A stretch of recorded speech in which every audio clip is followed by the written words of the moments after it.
প্রিয়া তোরে দোষ দেব কি, কপাল যেমন পোড়া, তোর সাথে যে আমার মিলল না রে ভালোবাসার জোড়া। তো প্রিয়ার সাথে এই দূরত্বের কারণটা আসলে কি? তো প্রিয়ার সাথে এই দূরত্বটার কারণ হলো মাঝখানে বয়ে যাওয়া একটা দূরত্বের নদী।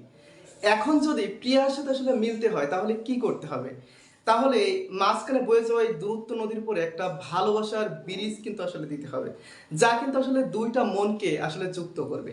ঠিক একইভাবে পদ, বর্গ, বাক্য এবং শব্দকে, যেসব শব্দকে একত্রে যুক্ত করে সেসব শব্দগুলোকে কিন্তু আসলে যোজক বলে।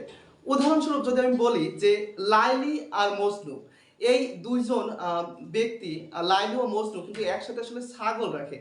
তো এখানে লাইলি এবং মজনুকে কিন্তু আসলে ও শব্দ দ্বারা কিন্তু আসলে যুক্ত করা হয়েছে। তো ও এখানে একটা আসলে যোজক।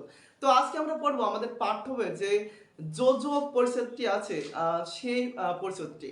তো আশা করি এমনভাবে ক্লাসটা নেব যে যোজকটা এই ক্লাস দেখার পরে আসলে পড়া কিন্তু আসলে লাগবে না। তো প্রিয় শিক্ষার্থী বন্ধুরা, তোমাদেরকে কিন্তু সবাইকে কিন্তু অসংখ্য ধন্যবাদ নিয়মিত ক্লাসগুলো করার জন্য, এবং সেই সাথে কিন্তু সবাইকে কিন্তু আন্তরিক ধন্যবাদ জানাই যে আমাদের এখন পর্যন্ত কিন্তু অল্প সময়ে 29কে ফলোয়ার কিন্তু আপনাদের ভালোবাসার কারণে কিন্তু আসলে পূর্ণ হয়েছে। এর জন্য কিন্তু বিশেষ ধন্যবাদ কিন্তু আপনাদেরকে অবশ্যই জানাই। সেই সাথে কিন্তু শিক্ষার্থীদেরকেও কিন্তু আসলে অসংখ্য ধন্যবাদ জানাই। আজকে কিন্তু বাংলা দ্বিতীয় রেজাল্ট কিন্তু আসলে প্রকাশ হয়েছে। তো ইতিমধ্যে কিন্তু প্রায় 100 জন শিক্ষার্থী কিন্তু আসলে পরীক্ষা দিয়েছে। আমাদের যে এমসিকিউ ব্যাচটা আছে সেখানে কিন্তু আসলে পরীক্ষা দিয়েছে, এবং আলহামদুলিল্লাহ সেখানে কিন্তু 3 জন 30-এ কিন্তু 30 পেয়েছে। তার মানে তার প্রস্তুতিটা আসলে খুবই দারুণ হয়েছে, এবং বাদ বাকিরাও কিন্তু অল্পের জন্যই কম পেয়েছে। তো তারাও কিন্তু সবাই কিন্তু দারুণ করেছে। এবং আমাদের বাংলা প্রথম পরীক্ষা, যেহেতু সেটা প্রথম পরীক্ষা ছিল, অনেকে হয়তো জানতো না, সেটা তো প্লাস প্রায় 80+ স্টুডেন্ট কিন্তু আসলে পরীক্ষা দিয়েছে। তো আমাদের পরীক্ষা কিন্তু এসএসসি পরীক্ষা শুরু হওয়ার আগ পর্যন্ত কিন্তু এই এক্সাম ব্যাচটা কিন্তু চলবে। তো যারা এখনো কিন্তু পরীক্ষা দেননি তারা কিন্তু নিয়মিত কিন্তু পরীক্ষাগুলো কিন্তু দেওয়ার চেষ্টা করবেন। প্রতিদিন 10টা থেকে সকাল 10টা থেকে কিন্তু রাত 10টা পর্যন্ত যে কোনো টাইমে কিন্তু আপনি পরীক্ষাটা দিতে পারবেন। প্রত্যেকটা দিন কিন্তু আলাদা আলাদা সাবজেক্টের পরে কিন্তু আসলে পরীক্ষাটা হবে, এবং এখানে কিন্তু 30টা করে এমসিকিউ থাকবে, এবং ইংরেজি সহ অন্যান্য সাবজেক্টে কিন্তু ভিন্ন অঙ্গে কিন্তু আসলে পরীক্ষা নেওয়া হবে। তো সবাই কিন্তু আসলে পরীক্ষাগুলো দেবেন। তো এবার আসি আমাদের যে মূল টপিকে। তো যোজক বিষয়টা আশা করি বুঝেছেন। তারপরে এবার আসি আমরা যোজকের যে প্রকারভেদ। আমরা যোজককে কিন্তু আসলে 5 ভাগে ভাগ করতে পারি। কয় ভাগে ভাগ করতে পারি? 5 ভাগে। এমসিকিউর জন্য কিন্তু অবশ্যই অবশ্যই মনে রাখবেন। তো প্রথম যে ভাগটা আসে সেটা হচ্ছে সাধারণ যোজক। তো সাধারণ যোজকটা আসলে কি? তো সাধারণ যোজকটা যখন আসলে দুইটি পদ বা শব্দকে যেসব যোজক যুক্ত করে সেটাই মূলত আসলে সাধারণ যোজক। প্রথমে যে আমি যোজক বোঝাতে যে উদাহরণটা দিয়েছিলাম যে লাইলি ও মজনু, এরা কিন্তু আসলে ছাগল রাখছে একসাথে। যদিও লাইলি মজনু কিন্তু অন্য একটা নাম, কিন্তু আমার পড়ানোর ক্ষেত্রে কিন্তু এনারা কিন্তু আসলে ছাগল রাখছে আপনাদের বোঝানোর সুবিধার্থে। তো লাইলি ও মজনুকে কিন্তু ও শব্দ দ্বারা কিন্তু আসলে যুক্ত হয়েছে। তো ও এখানে একটা যোজক। তারপরে আরো একটা উদাহরণ আমি বলতে পারি যে দোকানে যাও এবং পাউরুটি আনো। এখানে দোকানে যাও একটি বাক্য, এবং পাউরুটি আনো এটা কিন্তু আরেকটা বাক্য। এখানে কিন্তু এবং শব্দ দ্বারা কিন্তু আসলে যুক্ত করা হয়েছে। তো এবং দুটি বাক্যকে আসলে যুক্ত করছে। তো এবং এখানে একটি সাধারণ যোজক। তো এর আগের বাক্যে ও কিন্তু একটা যোজক ছিল, সাধারণ যোজক ছিল, এবং পরের বাক্যে এবং কিন্তু একটা সাধারণ যোজক। তো এরপরে যে যোজকটা আছে সেটা আসলে বিকল্প যোজক। তো অনেকের কাছে আসলে অনেক রকম অপশন কিন্তু থাকে। তো সেই অপশনের তাগিদেই মতোই কিন্তু আসলে বিকল্প যোজক। উদাহরণস্বরূপ বলা যায় যে সাদিয়া আর মিম নামে কিন্তু আসলে তোমার দুইটা বান্ধবী আছে। তো তুমি যে কোনো একজনের সাথে কিন্তু আসলে কফি খেতে চাও। তাহলে এই বাক্যটা আমি কিভাবে বলতে পারি যে সাদিয়া না হয় মিম, যে কারোর সাথে আসলে কফি খেতে যাব। তার মানে এখানে সাদিয়া অথবা মিম যে কোনো একজনের সাথে কিন্তু যেতে পারো। তার মানে তোমার কাছে দুইজন আছে, যে কোনো একটা বিকল্প কিন্তু তুমি বেছে নিতে পারো। তো এখানে না হয় কিন্তু একটি বিকল্প যোজক। তারপরে তুমি এক্সাম দেবে।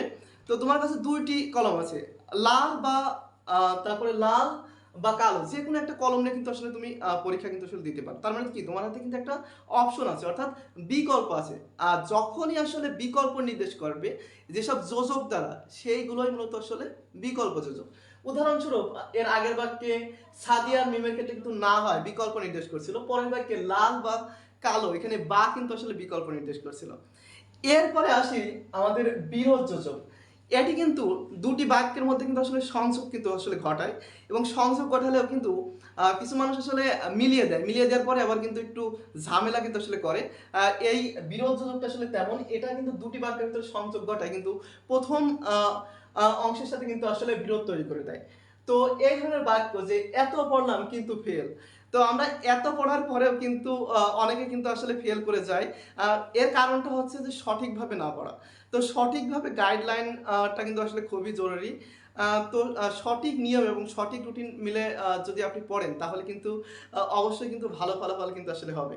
তো এখানে দেখুন যে এত পড়লাম কিন্তু ফেল, এত পড়লাম এবং ফেলের মাধ্যমে কিন্তু আসলে কিন্তু শব্দটা এই দুটি বাক্য কিন্তু আসলে যুক্ত করছে, এবং এই কিন্তু দ্বারা কিন্তু প্রথম বাক্যের সাথে কিন্তু দ্বিতীয় বাক্যে কিন্তু আসলে বিরোধ তৈরি করছিলাম।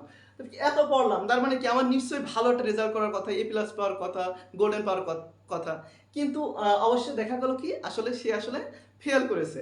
তো এখানে আসলে কি প্রথম বাক্যের সাথে দ্বিতীয় বাক্য কি আসলে কি তৈরি করছে, বিরোধ তৈরি করছে। আর যখনই বিরোধ বোঝাবে তখনই সেটা আসলে কি বিরোধ যোজক। এরপরে যে যোজকটা আসে সেটা হচ্ছে কারণ যোজক। কারণ যোজক এইটাও কি একটি বাক্যের সাথে অন্য একটি বাক্যের কিন্তু সংযোগ ঘটায়, কিন্তু একটি এবং অন্যটির কিন্তু আসলে কারণ। তো এই মুহূর্তে যে উদাহরণটা আসলে সব থেকে বেশি দেওয়া যায় তা হচ্ছে তেল ক্রাইসিস, অর্থাৎ মধ্যপ্রাচ্য অর্থাৎ ইরান, আমেরিকা এবং ইসরায়েলের যে ত্রিমুখী যুদ্ধের কারণে কি পুরো বিশ্বে কিন্তু আসলে তেলের দাম কিন্তু আসলে বাড়ছে, অর্থাৎ সাপ্লাই কম, অর্থাৎ যে পরিমাণ আসলে চাহিদার প্রয়োজন সেই তুলনায় কিন্তু আসলে যোগান কিন্তু আসলে খুবই কম। এই কারণে কি চাহিদা বাড়ার কারণে কি দামটা আসলে বাড়ছে। তো তেলের দাম বাড়ছে কারণ চাহিদা বেশি, তাহলে তেলের দাম বাড়ার সাথে কিন্তু চাহিদার একটা সম্পর্ক রয়েছে। তো এইটা মূলত কারণ দ্বারা নির্দেশ করে। তো কারণ এখানে এক ধরনের কারণ যোজক। তো আমি আবার বলছি যে তেলের দাম বাড়ছে, চাহিদা বেশি, তাহলে তেলের দাম বাড়ার কারণ কি, আসলে চাহিদা বেশি, এই কারণে তো তেলের দামটা বাড়ছে। তার মানে কি দুইটা বাক্যের সংযোগ ঘটাচ্ছে এখানে, এই বাক্যের সাথে এবং চাহিদা বেশি এই বাক্যের সংযোগ কিন্তু ঘটাচ্ছে কারণ দ্বারা, এবং একটি কিন্তু অন্যটার কারণ নির্দেশ করছে। তো এখানে কারণ একটি কারণ যোজককে কিন্তু আসলে নির্দেশ করছে। তারপরে সর্বশেষ যে যোজকটা আমরা দেখতে পাই সেটা হচ্ছে সাপেক্ষ যোজক। তো আমরা কিন্তু অনেক ফ্রেন্ড দেখি যে যাদেরকে বলা হয় আসলে মানিক জোড়, আসলে একটি ছাড়া একটি কিন্তু আসলে অচল, মানে এক বন্ধু এবং আরেকটা বন্ধুর সাথে আসলে এমন একটা মিল যে কেউ আসলে কাউকে ছাড়া কিন্তু আসলে চলতে পারে না। ঠিক তেমনই কিন্তু আসলে সাপেক্ষ যোজক। তো একটি বাক্যের ভিতরে কিন্তু আসলে দুইটি যোজক থাকে সাপেক্ষ যোজকের ক্ষেত্রে, এবং একটি কিন্তু অপরটির পরিপূরক। উদাহরণস্বরূপ আমি এখানে বলছি যে উদাহরণ দিয়েছি যে যদি রোদ ওঠে তবে আমি গোসল করব। তো তোমাদের কিছু ফ্রেন্ড আছে যারা আসলে শীতকালে রোদ না উঠলে আসলে গোসল কিন্তু আসলে করে না। তার মানে কি যদি রোদ ওঠে তার মানে কি রোদ ওঠার সাথে কিন্তু তার গোসল করার কিন্তু একটা সম্পর্ক রয়েছে। তার মানে এখানে যদি কিন্তু একটা যোজক এবং তবে কিন্তু আরো একটি যোজক। তো বাকি কটা যোজক থাকবে সাপেক্ষ যোজকের ক্ষেত্রে, দুইটা যোজক থাকবে, এবং এই যদি এবং তবের ভিতরে কিন্তু একটা সম্পর্ক রয়েছে। কারণ যদি রোদ ওঠে মানে অর্থাৎ এই যদির সাথে তবে আমি গোসল করব, তবে এই তবের যোজকের কিন্তু একটা সম্পর্ক রয়েছে। তারপরে পরে একটা উদাহরণ দিয়েছি যত পড়ছি তত জানছি। হ্যাঁ, পড়লে কিন্তু আসলে জানবে, সেই সাথে কিন্তু এডুকেশনাল ক্লাসগুলো করলেও কিন্তু অনেক কিছু আসলে জানতে পারবে। তো এখনো পর্যন্ত যারা লাইভে যুক্ত হয়নি তারা কিন্তু যুক্ত হয়ে কিন্তু ক্লাসটা দেখে নেবে।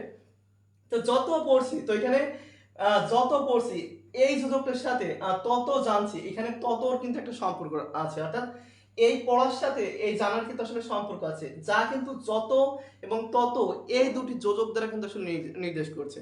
তো যে বাক্যে দেখবে যে দুইটি যোজক আছে অপশনে কিন্তু অবশ্যই চোখ বুঝে কিন্তু সাপেক্ষ যোজক কিন্তু মেরে অ্যান্সার দিয়ে আসতে পারো, তাহলে কিন্তু শতভাগ নিশ্চিত যে তোমার অ্যান্সারটা কিন্তু আসলে হবে। তো ক্লাসটা এর মধ্যে দিয়ে কিন্তু আসলে শেষ হচ্ছে। তো সর্বশেষ কিন্তু তোমাদেরকে কিন্তু আবারও কিন্তু অসংখ্য কৃতজ্ঞতা জানাই যে অল্প সময়ের মধ্যে কিন্তু 29কে ফলোয়ার কিন্তু আসলে যুক্ত করার জন্য, এবং অসংখ্য শিক্ষার্থী কিন্তু আমাদেরকে এসএমএস দিচ্ছে না বিভিন্ন সাজেশনের জন্য। তাদের উদ্দেশ্যে জানাতে চাই যে বাংলা প্রথম বাংলা দ্বিতীয়, ইংরেজি প্রথম, ইংরেজি দ্বিতীয়, গণিত এবং বিজ্ঞান, আইসিটি সহ সকল সাবজেক্টের সাজেশন কিন্তু অলরেডি কিন্তু এডুকেশন পেজে কিন্তু আসলে দেওয়া আছে। অবশ্যই সেগুলো ফলো করলে কিন্তু দারুণ একটা রেজাল্ট কিন্তু আমরা আশা কিন্তু করতে পারি। এবং সেই সাথে আপনাদের যে কোনো প্রয়োজনে, যে কোনো ধরনের প্রয়োজন, মানসিক বা কিভাবে প্রস্তুতি নিতে পারবেন এই অল্প সময় আসলে বুঝতে পারছেন না, অবশ্যই কিন্তু এডুকেশন ফেসবুক পেজে কিন্তু নক করবেন। আমাদের শিক্ষক মণ্ডলী কিন্তু সবসময় কিন্তু প্রস্তুত আপনাদের একটু ভালো রেজাল্ট করার জন্য। তো আমরা চেষ্টা করছি আপনাদেরকে সুন্দর রেজাল্ট করার জন্য, সুন্দর একটা ফলাফল একটা উপহার দেওয়ার জন্য, যাতে আপনার পরিবার, আপনার স্কুল সবাই কিন্তু খুশি হতে পারে। তো আমাদেরকে একটু সাপোর্ট করুন এবং আপনারা যারা ক্লাসগুলো দেখেন, পাশাপাশি আপনাদের বন্ধু বান্ধবদের কিন্তু আসলে দেখানোর কিন্তু আসলে চেষ্টা করবেন। নিজে আসলে পড়লাম কিন্তু অন্য বন্ধু বান্ধবদেরকে কিন্তু আসলে বললাম না, এটা কিন্তু আসলে খুবই বাজে দেখায়। তো প্রিয় শিক্ষার্থী বন্ধুরা, ক্লাসটা কিন্তু এখানেই কিন্তু আজকে লাইভ ক্লাসটা শেষ করছি। তো সবাইকে কিন্তু অসংখ্য ধন্যবাদ লাইভ ক্লাসটাতে যুক্ত হওয়ার জন্য। আল্লাহ হাফেজ।